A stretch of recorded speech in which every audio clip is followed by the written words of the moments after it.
Hello mga kabibig! Welcome back sa ating bago YouTube channel. Ito ang pinakamaingay na YouTuber sa balat ng YouTube. Ako si Kabibig, maglebag-lebag na tao with evidence na ko. Magagalit na naman itong si Lele de Lima kay BP Sara. Nako, tataasan naman na ang dugo ni Lele de Lima kasi hindi sila nagtagumpay. Ang Makabayan Black, including Tinyo, sino pa? Sino ba yung isang kongresista? Party list representative, si Dania, si Lele de Lima, lalo na si Lele de Lima, talagang manggigigil. Talagang walang magandang Pasko para kay Lele de Lima at ng kayang kagrupo. Kasi kabibig, Bicam panel, binalik ang proposed 889 million na 2026 budget ng OVP. Di ba pinakaltasan ito ni De Lima? Gusto nga niya ipa-zero budget si BP Sara. Kasi daw Bratinela, hindi pumunta sa deliberation sa Kamara nung budget ng OVP, 'di ba? Tumayo talaga doon si De Lima. Oy, nagsabi niya, Bratinela, oo, ang bastos. Kailangan kung pwede i-zero budget. Tapos, binabaan nila ang budget ni VP Sara. Ngayong Bicam mga kabibig, binalik sa original na budget. Yung drama ni De Lima, ay, panis.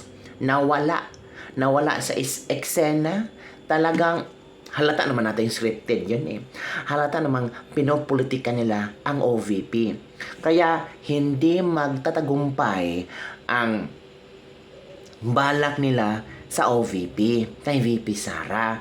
So, nakikita naman nila talaga na ibabalik ng Bicam ang ang 889 million lang ha ang budget ng OVP kumpara sa ilang umabot ng bilyones. Kay BBM bilyones ang budget niya. Ano pa ang DPWH, nagalit pa kung bakit kinaltasan ang kanilang budget ng bilyones din. Kay VP Sara nga, hindi man lang umabot ng 1 billion. Pero kung OVP programs, ang daming na-achieve. Ang DPWH, puro flood control project, anomalies pa. Si Bongbong Marcos, nagpresenta na ba sa ating lahat mga taxpayers kung ano ang ginawa ng kanyang budget na bilyones din? Wala namang programa si Bongbong 'Di ba? May programa ba ang Office of the President? Buti pa ang Office of the Vice President. Every year, nagprepresenta kung ano ang kanilang nagawa. Kung ano pa ang kailang gagawin for the next budget. Diba? Palaging kinakaltasan, palagi niyurakan, pinagtatawanan kung bakit daw mag-tree planting. In fairness, nakaabot ng 1 million trees ang naitanim na ng Office of the Vice President. Sabi nila, ano ba yan, tree planting? Hoy, remember, for the future generation, ang advantage ng tree planting na ito. Hindi sa ngayon, hindi pa natin nakikita ngayon. Pero soon, marirealize ninyo yung mga tumatawa sa 1 million tree planting ni BP Sara. Someday, baka yung kahoy na yan, pag tumubo, lumaki, yan pa ang tutulong or sasagip sa'yo sa panahon ng kalamidad. Diba? So ngayon, happy tayo, panalo naman si BP Sara, kahit konti lang, pero at least, diba? The Congress of the Philippines is one of the biggest winners sa Bicam na sinunod ang 10.5 billion increase. So total of 27.7 billion for the House of Representative at ito pa 1.051 billion increase for the House of Senate. Sa Senado, ang kanilang budget is 8.57 billion. Tinaasan lang ng 1 billion. Pero ang Kongreso, tinaasan ng 10.5 billion pesos. So, suma total, ang budget ng House of Representatives is 27.7 billion. Ang Senado, 8.57 billion. Nako, ito na. Kay Bongbong Marcos, magkano? 28.028 billion. Billion ang pinag-uusapan natin. House of Congress, bilyones ang budget. Sa Senado, bilyones ang budget. Office of the President, bilyones ang budget. How about Office of the Vice President? Milyones. OVP budget is back to NEP level of 889.25 million na nirestore yung tinanggal ng House. Tingnan nyo kabibig, oh. Ang layo ng agwat. 'Di ba? OVP lang ang walang increase kung tutuusin. Tama. Tandaan, ang House of Representatives ay may cash balance pa na 26.652 billion as per 2024 COA Audit Report. Nako, malaki pala ang balanse. Ang budget nila kasama Senado, walang public budget deliberation, no public scrutination. Tama.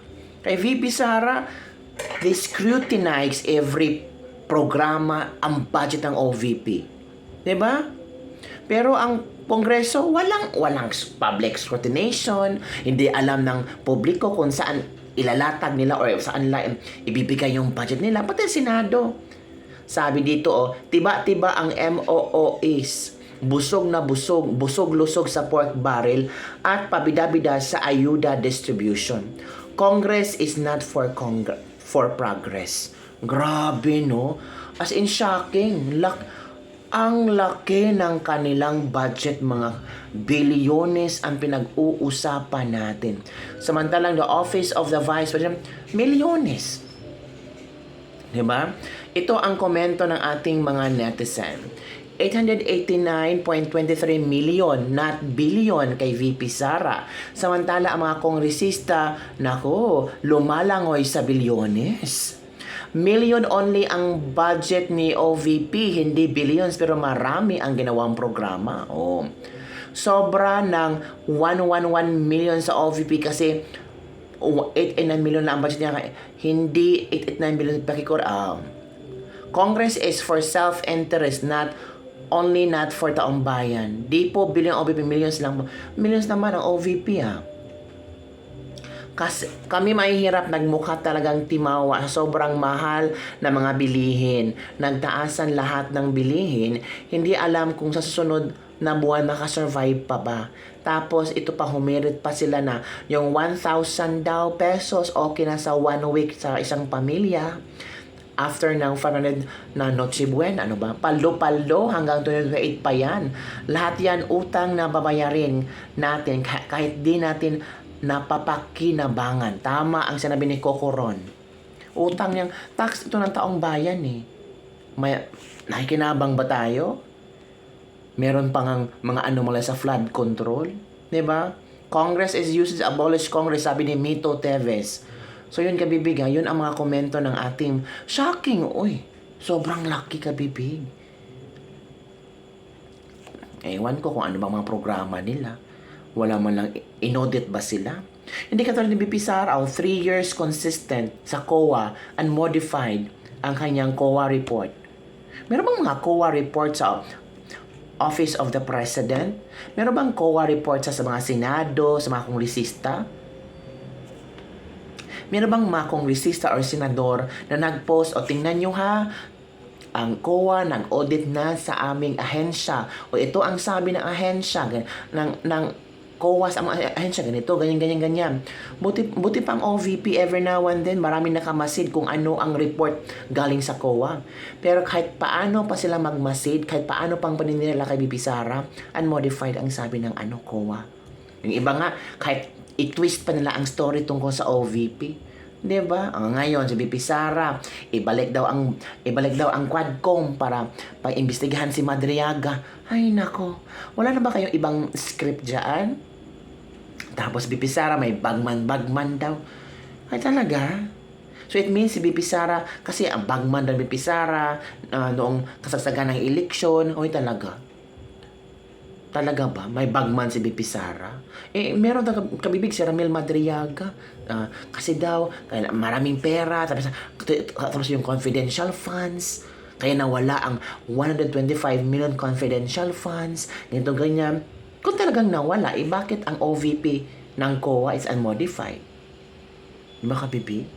Naguluhan ako Palagi lang sinasabi na ganito, ganyan si BP Sara. Pero, ay nako kabibig. Tapos magkwadun-kwadcom na naman sila. Ipatawag na si Madriaga. Sabi ni Lila de Lima, kailangan protektahan si Madriaga. Wow. Isang kriminal, protektahan lang. Grabe. Kaya yun lang kabibig ang ating sa libag-libag. Shock lang, shocking news. Na-shock lang ako. Malaki, grabe no? Grabe yung pagtaas ng kanilang Office of the Vice President, 27 billion. Office of the 28 billion ang Office of the President kay BP Sara 889 million. Take note. Congress 38 million. Wow, grabe. Well, marami naman mga kongresista, di ba? So it means paano ba? Ano ba divide nila yung pera na yan, mga programs nila? Hindi nga natin alam kung may transparency and accountability ba yung pera. Dapat nga dito. Tandaan ang House of Representatives ay may cash balance. May cash balance pa nga na 26.652 billion as per 2024 COA audit report. May balance pa nga sila. Naku po. So yun ang kabibig ang ating libag-libag for today. Merry ang Christmas nila. Sabi pa iba, paldo-paldo. Hindi ang paldo-paldo sila Sana maging paldo din ang kanilang konsensya na dapat ibigay ay nararapat na programa para sa ating mga taxpayers. Kung saan maging masaya naman tayo sa ating binabayad na tax. Na take note yung pinapasahod natin sa mga staff nila, sa kongresista, sa senador, pera namin yan. So wag kayong mag-asta na kami ang pinakamababa antas ng tao. Kayo ang pinakamababang antas ng tao kasi sinasahuran namin kayo. Yun lang kapibig. Don't forget to like, subscribe, and share this video. Bye everyone. See you next time.